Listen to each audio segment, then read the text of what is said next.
ನಮಸ್ಕಾರ ರೀ ಎಲ್ರಿಗೂ. ನಾನು ನಿಮ್ಮ ಹಳ್ಳಿ ಹುಡುಗಿ. ಬರ್ರಿ, ಇವತ್ತು ನಾನು ಸೊಪ್ಪಿನ ಪಲ್ಯ ಮಾಡೀನಿ. ಅದು ಯಾವ ಸೊಪ್ಪಿನ ಪಲ್ಯ ಅಂಥೇಳಿ ಇವತ್ತು ನೀವು ನೋಡುವಂತ್ರಿ. ಯಾವುದೇ ಸೊಪ್ಪಿನ ಪಲ್ಯ ಜೊತೆಗೆ ಚಪಾತಿಕ್ಕಿಂತನೂ ರೊಟ್ಟಿ ಮಾಡ್ಕೊಂಡು ತಿಂದ್ರೆ ಮಸ್ತ್ ಇರ್ತೈತ್ರಿ. ಸೊ ಇದು ಯಾವ ಸೊಪ್ಪು ಹೇಳ್ರಿ? ಹರಿವೆ ಸೊಪ್ಪು. ಹರಿವೆ ಸೊಪ್ಪಿನ ಪಲ್ಯ ಮಾಡಕತ್ತೀನಿ ರೀ ನಾನು ಇವತ್ತು. ಫಸ್ಟ್ ಹರಿವೆ ಸೊಪ್ಪಿನ ಪಲ್ಯ ಎಲ್ಲ ಬಿಡಿಸ್ಕೋಬೇಕು ರೀ. ಈ ಹರಿವೆ ಸೊಪ್ಪು ಹೆಣ್ಮಕ್ಳ ಆರೋಗ್ಯಕ್ಕೆ ಭಾಳ ಒಳ್ಳೇದ್ರಿ. ಅದನ್ನೆಲ್ಲ ಚೆಂದಾಗಿ ಬಿಡಿಸ್ಕೋಬೇಕು. ಚೆಂದಾಗಿ ಬಿಡಿಸ್ಕೊಂಡು 1-2 ಸಲ ಅದನ್ನು ಚೆಂದಾಗಿ ನೀರಾಗ ಗಲಬಲ ಮಾಡಿ ತೊಳಿಬೇಕು.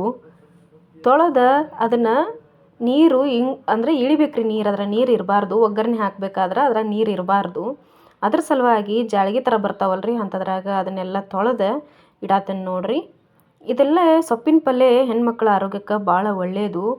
ಆಲ್ಮೋಸ್ಟ್ ಈ ಥರದ ಸೊಪ್ಪಿನ ಪಲ್ಯ, ತರಕಾರಿ ಪಲ್ಯ ಮಾಡ್ಕೊಂಡು ತಿನ್ನಿರಿ ನೋಡಿರಿ. ಈ ಥರ ನಾನು ಜಾಳ್ಗೆ ಒಳಗೆ ಹಾಕಿ ತೊಳೆದು ಇಟ್ಟೀನಿ. ಅದೆಲ್ಲ ನೀರು ಸೋರ್ತೈತ್ರಿ, ಹೋಗ್ತೈತಿ. ಇರೋ ಥರನೇ ನೀರಿಲ್ದಂಗೆ ಇದನ್ನ ಮಾಡಬೇಕು. ಇದಕ್ಕೆ ಒಗ್ಗರಣೆ ಹಾಕೋಕೆ ಏನೇನು ಬೇಕು? ಟೊಮೆಟೊ, ಬೆಳ್ಳುಳ್ಳಿ, ಹಸಿಮೆಣ್ಸಿನ್ಕಾಯಿ, ಒಣ ಮೆಣಸಿನ್ಕಾಯಿ, ಆಮೇಲೆ ಈರುಳ್ಳಿ, ಕಡಲೆಬೇಳೆ, ಕರಿಬೇವು, ಇಷ್ಟೆಲ್ಲ ಬೇಕು ನೋಡ್ರಿ. ಇದನ್ನೆಲ್ಲ ಒಂದು ತಟ್ಟೆ ಒಳಗೆ ನೀವು ರೆಡಿ ಮಾಡಿ ಇಟ್ಕೊಂಡ್ಬಿಟ್ರೆ ಒಗ್ಗರಣೆ ಹಾಕಿಬಿಡೋದು ಅಷ್ಟೇ. ಬರ್ರಿ ಈಗ ಮಾಡೋನು ನೋಡ್ರಿ. ಬಾಳ್ಗೆ ಇಟ್ಟೀನಿ ಆಲ್ರೆಡಿ, ನಮ್ಮ ಕಾದತ್ತಿ ಫುಲ್ಲ. ಈಗ ಅದಕ್ಕೆ ಎಣ್ಣೆ ಹಾಕೋನು. ಎಣ್ಣೆ ಹಾಕಿ ಲೋ ಫ್ಲೇಮ್ ಮಾಡ್ಕೊಳ್ಳೋಣ ಸ್ವಲ್ಪ. ಅದಕ್ಕೆ ಸ್ವಲ್ಪ ಸಾಸಿವೆ ಮತ್ತು ಜೀರಿಗೆ ಹಾಕೋಬೇಕ್ರಿ ಒಗ್ಗರಣೆಗೆ. ಮತ್ತು ಬೇಳೆ ಬರ್ತಾವಲ್ರಿ, ಬೇಳೆನೂ ಸ್ವಲ್ಪ ಹಾಕೋರಿ. ಯಾಕಂದ್ರೆ ಅದು ಹಾಕೊಂಡ್ರೆ ಸ್ವಲ್ಪ ಪಲ್ಯ ಒಳಗೆ ಅದು ಚೆನ್ನಾಗಿರ್ತದೆ, ಫ್ಲೇವರ್ ಚೆಂದ ಕೊಡ್ತೈತಿ. ಅದಾದಮೇಲೆ ಕರಿಬೇವು ಸೊಪ್ಪು ಹಾಕೋಬೇಕ್ರಿ. ಕರಿಬೇವು ಸೊಪ್ಪು ಹಾಕ್ಕೊಂಡು ಅದೆಲ್ಲ ಸ್ವಲ್ಪ ಬೇಯಬೇಕು. ಅದಕ್ಕೆ ನಾವು ಒಣ ಮೆಣಸಿನ್ಕಾಯಿನ ಹೆಂಗೆ ಒಂದು ಸ್ವಲ್ಪ ಸಣ್ಣಗೆ ಮುರ್ಕೊಂಡು ಅದನ್ನು ಒಗ್ಗರಣೆಗೆ ಹಾಕ್ಬೇಕ್ರಿ.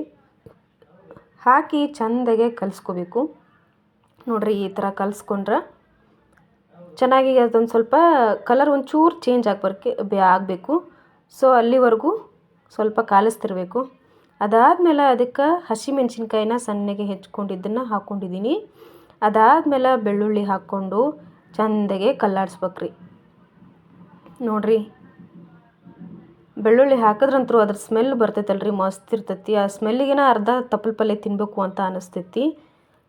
ಹರಿವೆ ಸೊಪ್ಪು ಏನಿಲ್ಲರಿ, ಇಷ್ಟೇ ಈಸಿ ಮಾಡೋದು. ಒಗ್ಗರಣೆ ಹಾಕೋದು ಅಷ್ಟೇ. ಅದನ್ನೇನು ಸಪ್ರೇಟಾಗಿ ಹುರ್ಕೋಬೇಕು ಅಂತ ಏನಿಲ್ಲ. ಒಗ್ಗರಣೆ ಕೊಟ್ಟು ಅದ್ರಾಗ ಹಾಕಿ ಅದನ್ನು ಸ್ವಲ್ಪ ಬೇಯಿಸ್ಬಿಟ್ರೆ ಪಲ್ಯ ರೆಡಿ ಆಗ್ತೈತ್ರಿ. ಆಮ್ಯಾಗ ಈರುಳ್ಳಿ ಹಾಕೊಂಡ್ಬಿಟ್ಟು ಅದು ಸ್ವಲ್ಪ ಚೆಂದಾಗೆ ಬೇಯಬೇಕ್ರಿ. ಚೆಂದಾಗೆ ಬೇಯಾಕ್ಬಿಟ್ಟು ಅದಾದಮೇಲೆ ಅದಕ್ಕೆ ಸ್ವಲ್ಪ ಬೇಯಲಿದು ನೋಡೋಣ್ರಿ. ಸ್ವಲ್ಪ ಇದು ಚೆಂದಾಗೆ ಬೇಯ್ತಂದ್ರೆ ಮಸ್ತಾಗಿ ಪಲ್ಯ ಆಕತ್ರಿ. ಟೊಮೆಟೊ ನಿಮ್ಗೆ ಆಪ್ಷನಲ್ಲು. ನಿಮ್ಗೆ ಬೇಕಾದ್ರೆ ಟೊಮೆಟೊ ಹಾಕೋಬೋದು, ಇಲ್ಲ ಅಂತಂದ್ರೆ ಇಲ್ಲ, ನಡಿತೈತಿ. ಹಾಕೋದೇ ಇದ್ರೂ ನಡಿತೈತಿ ಟೊಮೆಟೊ ಇದಕ್ಕೆ. ಬಟ್ ನಾನು ಏನೋ ಒಂಥರ ಅದು ಟೇಸ್ಟ್ ಕೊಡಲಿ ಅಂತ ಹೇಳಿ ನಾನು ಟೊಮೆಟೊ ಹಾಕಿದ್ದೀನಿ. ಸ್ವಲ್ಪ ಬೇಯಲಿ ಅಂತ ಬಿಟ್ಟೀನಿ ನೋಡ್ರಿ. ಚೆಂದಿಗೆ ಬೇಯಲಿ ಅಂತ ಹೇಳಿಬಿಟ್ಟೀನಿ. ಬೇಯಲಿ ಒಂದಿಟ. ನೆಕ್ಸ್ಟ್ ಇದಕ್ಕೆ ಸ್ವಲ್ಪ ಹಸಿ ಕೊಬ್ಬರಿ ತೆರೆದಿಟ್ಕೊಂಡಿದ್ನಿ, ಅದನ್ನ ತುರಿದಿರೋದನ್ನು ಸ್ವಲ್ಪ ಹಾಕ್ಕೊಳತ್ತೀನಿ. ಇದೊಂಥರ ಫ್ಲೇವರ್ ಚೆಂದ ಕೊಡ್ತೈತಿ ತಪ್ಪಲು ಪಲ್ಯದಾಗ ಹಾಕಿ ಮಾಡಿದ್ರೆ. ಹರಿವೆ ಸೊಪ್ಪಿನ ಜೊತೆ ಸ್ವಲ್ಪ ಕೊಬ್ಬರಿ ಫ್ಲೇವರ್ ಇದ್ರೂ ಮಸ್ತ್ ಹತ್ತತ್ರಿ. ಚಿಕ್ಕ ಮಕ್ಕಳು ಇದನ್ನ ಭಾಳ ಇಷ್ಟಪಟ್ಟು ತಿಂತಾರು. ಕೆಲವೊಬ್ರು ಸೊಪ್ಪಿನ ಪಲ್ಯ ಅಂದನ ಒಲ್ಲೆ ಅಂತಾರು. ಬಟ್ ಈ ಥರ ಮಾಡಿಕೊಟ್ರೆ ಯಾರು ಬೇಡ ಅನ್ನಂಗೇ ಇಲ್ಲರಿ. ಇದಕ್ಕೆ ಒಂದು ಸ್ವಲ್ಪ ಅರಿಶಿನ ಮತ್ತು ಗರಂ ಮಸಾಲ ಹಾಕಿ ಕಲಸಿರ್ಬೇಕ್ರಿ. ಅದಾದಮೇಲೆ ರೆಡಿ ಆದ ಕೂಡಲೇ ಏನಿಲ್ಲ, ಸೊಪ್ಪನ್ನು ಹಾಕಬೇಕು ನೋಡ್ರಿ.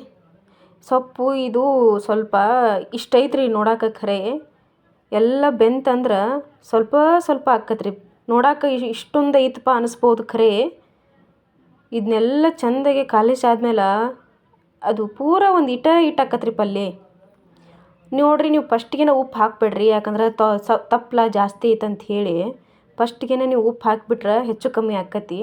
ಸೊ ಅದಕ್ಕೆ ಸ್ವಲ್ಪ ಎಲ್ಲ ಚೆಂದಾಗೆ ಬೇಯ್ಲದ, ಅವಾಗ ನಿಮಗೆ ಅಳತೆ ಗೊತ್ತಾಕತಿ. ಅದಾದಮೇಲೆ ನೀವು ಅಳತೆ ನೋಡಿಕೊಂಡು ಸೊಪ್ಪಿನ ಪಲ್ಯಕ್ಕೆ ಉಪ್ಪು ಹಾಕುವಂತ್ರಿ ನೋಡ್ರಿ. ಈಗ ಈ ಥರ ಬೇಯಿಂದ ಎಷ್ಟಿತ್ತು ಅದು, ಈಗ ನೋಡ್ರಿ ತಳಕ್ಕೆ ಹೋಗೈತಿ. ಸೊ ಉಪ್ಪು ರುಚಿಗೆ ತಕ್ಕಷ್ಟು ಉಪ್ಪು ಹಾಕ್ರಿ ಕಡಿಕ. ಅದಾದಮೇಲೆ ಚೆಂದಾಗಿ ಅವಾಗವಾಗ ಸ್ವಲ್ಪ ಹೊಳ್ಸ್ಕೊತ ಇರ್ರಿ. ನೀರು ಮಾತ್ರ ಇದಕ್ಕೆ ಹಾಕಬಾರ್ದು. ನೀರು ಹಾಕದೇ ಇದ್ರೂ ನಾವು ಸ್ವಲ್ಪ ಉಪ್ಪು ಹಾಕಿರ್ತೀವಲ್ರಿ, ಆಮೇಲೆ ಇದು ಹಸಿ ತಪ್ಪಲ ಇರೋದ್ರಿಂದ ತಾನೇ ಎಲ್ಲ ಕರೆಕ್ಟಾಗಿ ಹೊಂದ್ಕೊಳ್ತತಿ. ಇದಕ್ಕೆ ನೀರು ಹಾಕೋ ಅವಶ್ಯಕತೆಯೇ ಇಲ್ಲ. ಈ ಥರ ಅವಾಗವಾಗ ಸ್ವಲ್ಪ ಹೊಳ್ಸ್ಕೊತ ಇರ್ರಿ. ನೋಡಿರಿ ಈ ಥರ ಎಲ್ಲ ಸೊಪ್ಪು ಬೆಂದು ಈ ಥರ ಆಗಬೇಕು. ಸೊ ಇವಾಗ ನಮ್ಮ ಹರಿವೆ ಸೊಪ್ಪಿನ ಪಲ್ಯ ರೆಡಿ ಆಯಿತು. ನೋಡಿರಿ ಎಲ್ಲರೂ ಇದೇ ಥರ ವಿಡಿಯೋಸ್ನ ನೆಕ್ಸ್ಟ್ ಮಾಡಿ ಹಾಕ್ತಿರ್ತೀನಿ. ಸೊ ಎಲ್ಲರೂ ದಯವಿಟ್ಟು ಸಬ್ಸ್ಕ್ರೈಬ್ ಮಾಡಿ, ಲೈಕ್ ಮಾಡಿ, ಓಕೆನಾ.